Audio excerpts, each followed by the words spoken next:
Башыңызға сәлем достар, менің каналыма қош келдіңіздер. Бүгін осындай кез келген мерекелік дастарханның сәні оливье салатын жасаймыз. Оливье салатын жасау үшін барлық заттарымызды кубик етіп турап аламыз.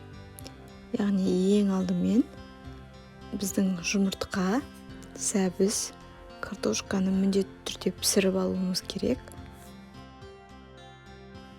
Жұмыртқаны суға қайнатып, ал біздің сәбіз бен картошканы буда пісіріп алсаңыздар, салаттарыңыз өте пайдалы, яғни картошка мен сәбіз витаминдерін жоғалтпай, өте пайдалы салат болып шығады.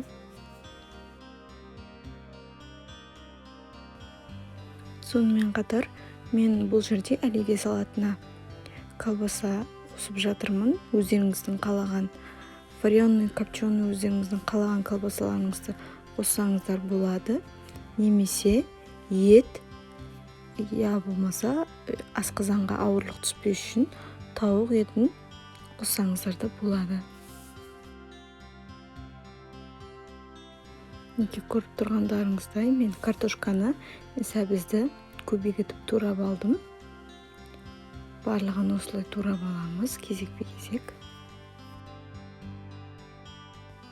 Содан кейін, достар, оливье салатының дәмді шығу үшін оның құпиясы бұл жерде сәбіз және соленый огурцыйды, яғни тұздалған қиярды молынан салсаңыздар, өте дәмді шығады.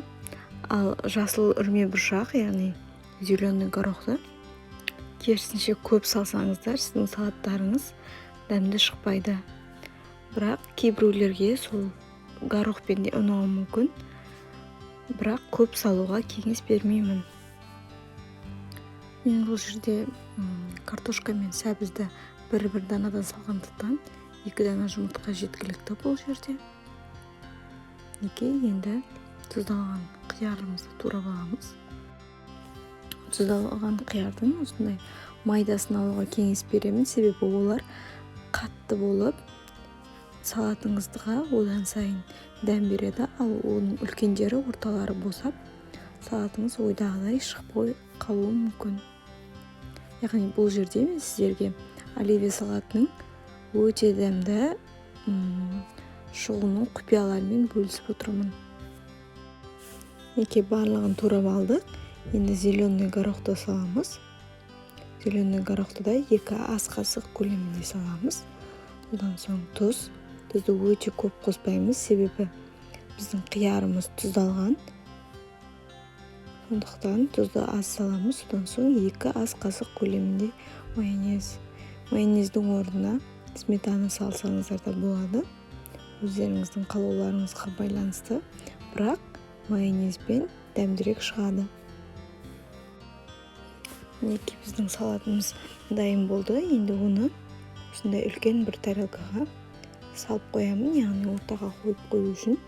Немесе өздеріңіздің қалауларыңызша бөлек тарелкаларға түрлі пішіндер беріп қойсаңыздар да болады, өздеріңіздің фантазияларыңызға байланысты. Сонымен қоса түрлі укроппен осылай безеп қойсаңыздар болады. Достар, неге біздің салатымыз дайын болды, міндетті түрде жасап көріңіздер.